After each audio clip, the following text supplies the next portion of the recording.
Nothing can be more frustrating when you sit down to watch one of your favorite programs on Disney Hotstar and you run into issues streaming it. Well, in today's tech video, I'm going to show you how to fix Disney Hotstar app if it isn't working on your Hitachi smart TV.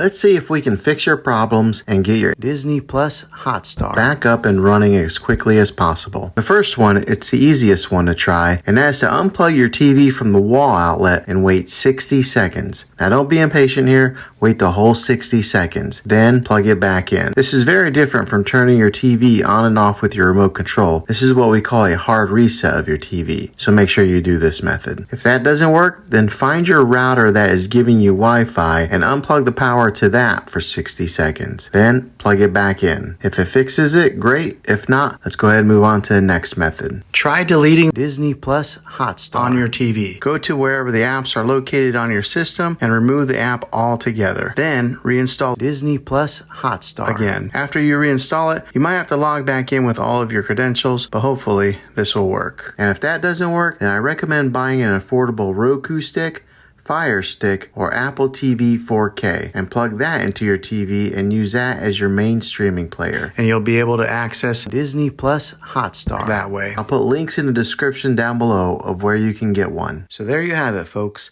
If this video was helpful, go ahead and click a thumbs up on it. Go ahead and subscribe to my channel. I make tech videos all the time, and I would love to have you back in the next one. Take care.